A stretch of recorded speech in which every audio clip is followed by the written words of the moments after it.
como sempre, todas as semanas lançamos para debate 3 números que marcaram a semana. Nuno, vamos começar por falar de uma nova tendência no futebol português que já se alastra à metade dos clubes da Primeira Liga. O número é o 9. É este o número de clubes na Primeira Liga que já contam com capital estrangeiro, ou seja, corresponde a 50% dos emblemas que competem no primeiro escalão do futebol português. O mais recente é o Vitória de Guimarães, depois dos sócios terem aprovado no início deste mês a adesão do clube a esta nova moda que está a tomar conta do futebol mundial, dos clubes de clubes nos fóruns internacionais. O fenómeno é conhecido pela sigla MCO, significa Multi-Club Ownership, traduzível por uma propriedade multiclube, de gramática duvidosa, mas redutível a investimento cruzado em mais do que um clube de futebol pela mesma entidade, seja ela maioritária ou minoritária. E de facto, esta é uma tendência, Jorge, do futebol mundial, tal como estava a referir o Nuno Braga, e seria naturalmente inevitável que essa tendência chegasse a Portugal. O que desafios, na tua opinião, é que se colocam a partir do momento em que estes clubes recebem capital estrangeiro?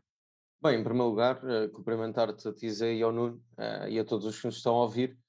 Em primeiro lugar, eu acho que deve haver por parte dos clubes um enorme cuidado, porque é verdade, que desde a existência das SADs, é bom recordarmos, e nomeadamente um desses clubes, que na minha opinião é um péssimo exemplo daquilo que pode ser a intervenção de um investidor na órbita da Sociedade Anónima Desportiva, e estou a falar do Desportivo das Aves, que é bom recordar, que na altura vence a Liga Revelação, vence a Taça de Portugal e acaba por desaparecer, e hoje, se a memória não me falha, milita nas divisões distritais, porque o clube recomeçou o seu trajeto no futebol nacional, e a SAD foi dada como extinta.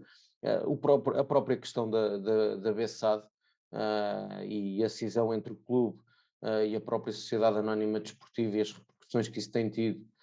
Aliás, com curiosidade, veremos como é que terminou a época, mas podem-se eventualmente vir a encontrar ou na Liga 2 ou na Liga 3, ou então a Bessade poder, se eventualmente vier a descer de divisão, e o Belenenses subir, haver aqui basicamente uma troca entre a Liga 3 e a Liga 2, dos dois emblemas. Ó Jorge, e se me permites, não te quero cortar o raciocínio, com a particularidade da BSAD poder tornar-se SAD de um outro clube. Essa também é uma situação interessante e que vamos acompanhar No caso, provavelmente nas próximas semanas, não é? no caso do Cova da Piedade, que Exatamente. já tinha, aliás, é bom recordar, que já tinha tido problemas com outros investidores, que levaram, nomeadamente na altura, a seguir à despromoção da segunda divisão, acabou por haver problemas com o investidor, e saída desse investidor, e portanto, obviamente que é necessário ter um enorme cuidado.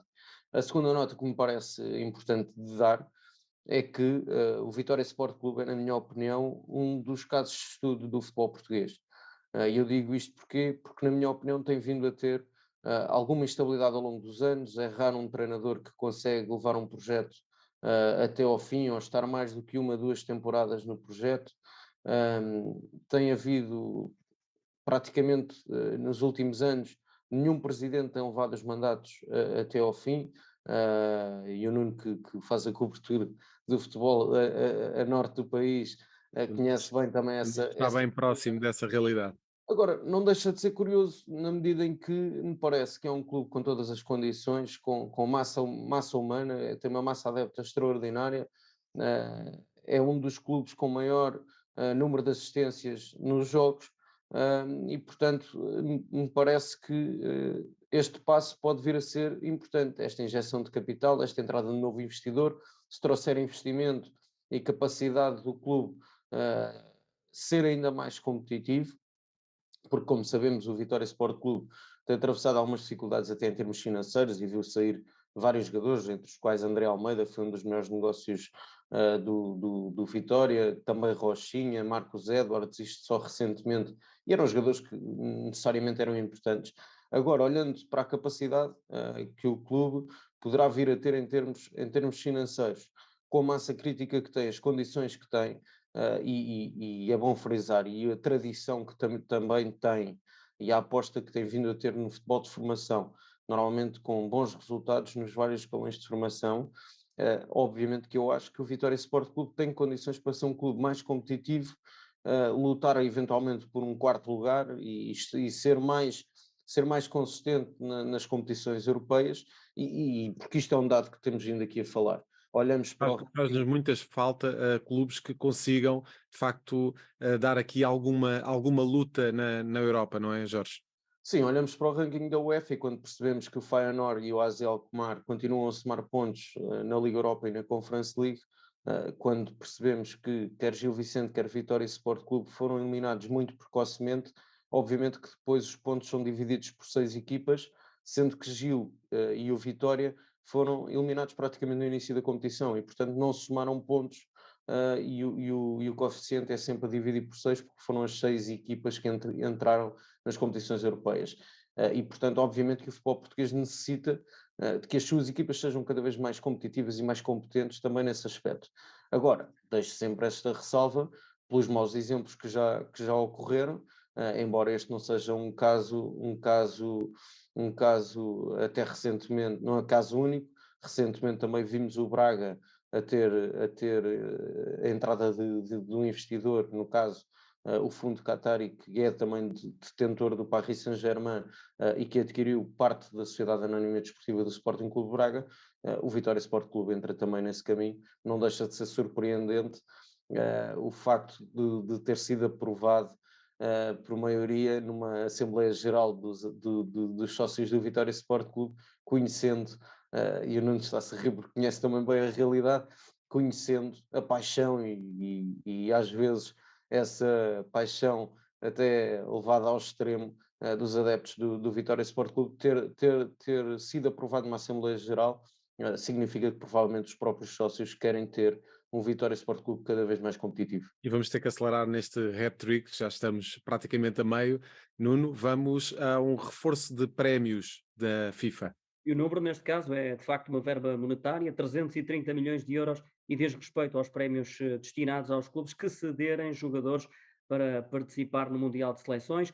A FIFA decidiu aumentar o bolo, anunciando através de comunicado a assinatura de um novo memorando de entendimento com a Associação Europeia de Clubes, que contempla o reforço da compensação dada a clubes para fornecerem atletas às seleções. A quantia a distribuir vai passar dos 194 milhões de euros para os 330 milhões já no próximo Mundial. E de facto é inevitável que a FIFA faça isto e que robusteça aqui os prémios para que seja também do interesse dos clubes que tenham jogadores presentes nos mundiais, naturalmente que é um palco que depois dá muito retorno através de futuras transferências, mas a verdade é que a FIFA também, se quer diminuir a cadência com que realiza mundiais, este valor então terá de ser atualizado constantemente, não é, Jorge? Sim, mas isso não acredito que venha a suceder, até porque as próprias confederações não vão abdicar das suas competições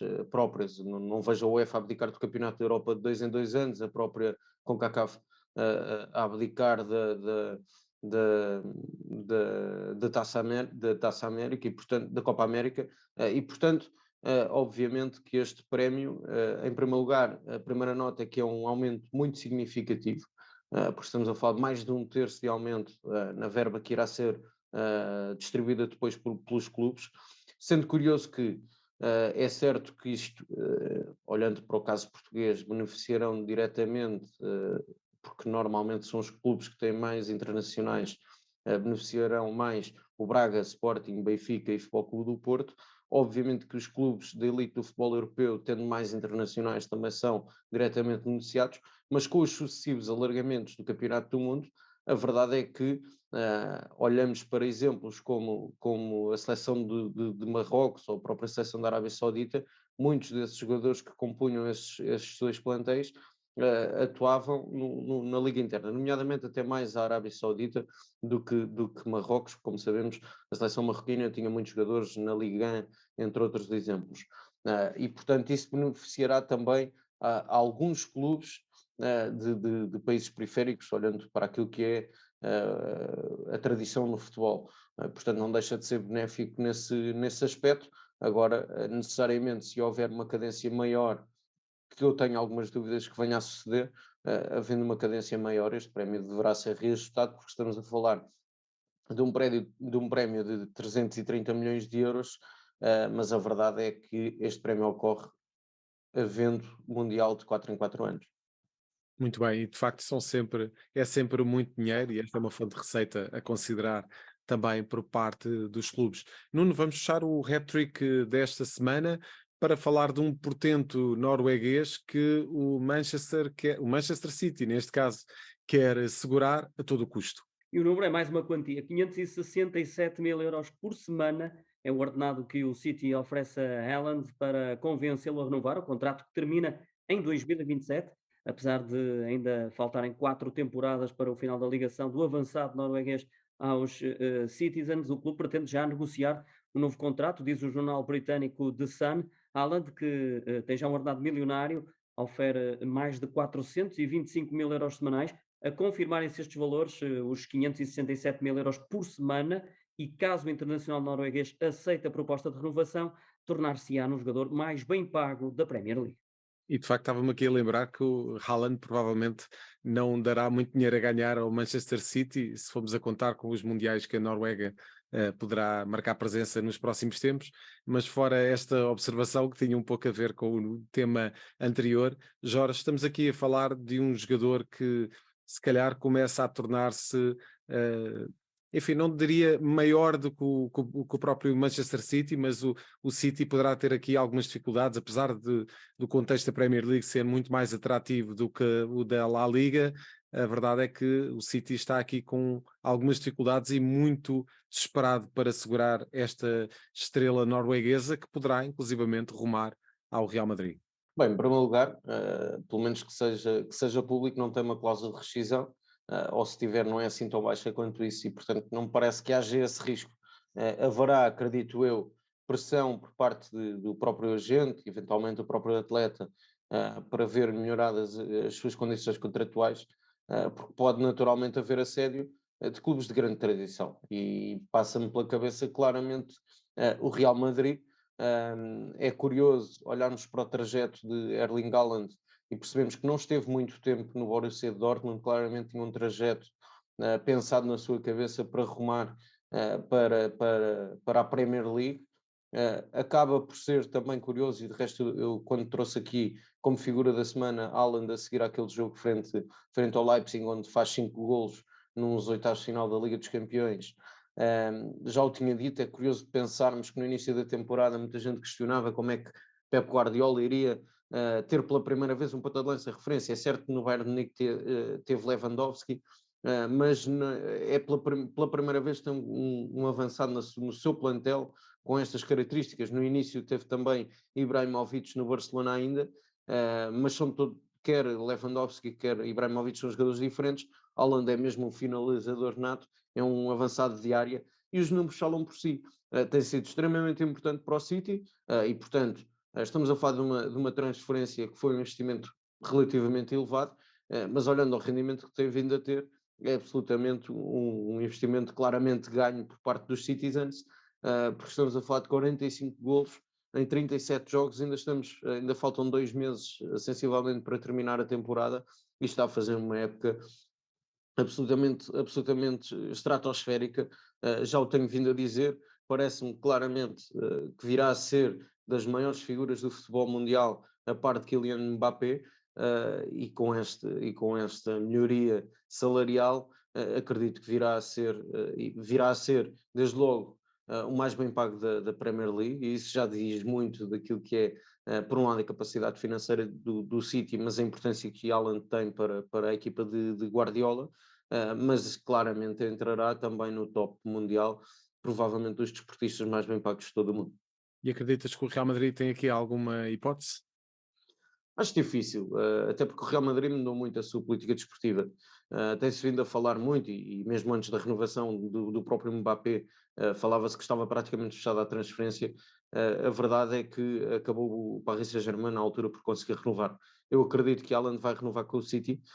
Agora, acho que, olhando à política desportiva, quer Mbappé, quer Haaland são dois jogadores que encaixariam neste novo projeto do Real Madrid. Porque claramente, na minha opinião, olhando para Tchouaméni, para Camavinga, para Vinícius, para Rodrigo, próprio Éder Militão, que é relativamente jovem, está a renovar o seu plantel para provavelmente tentar continuar a ser hegemónico no futebol europeu.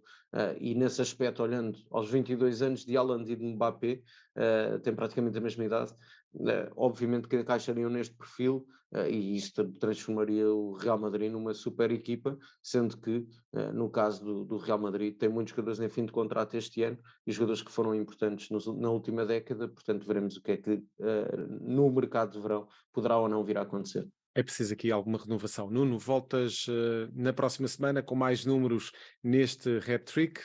Despeço-me de ti até para a próxima semana. Na segunda parte vamos ter uma entrevista previamente gravada com João Zilhão, diretor do Estoril Open, que nos vai falar dos grandes desafios daquele que é um dos melhores ATPs da 250 da atualidade. É já a seguir.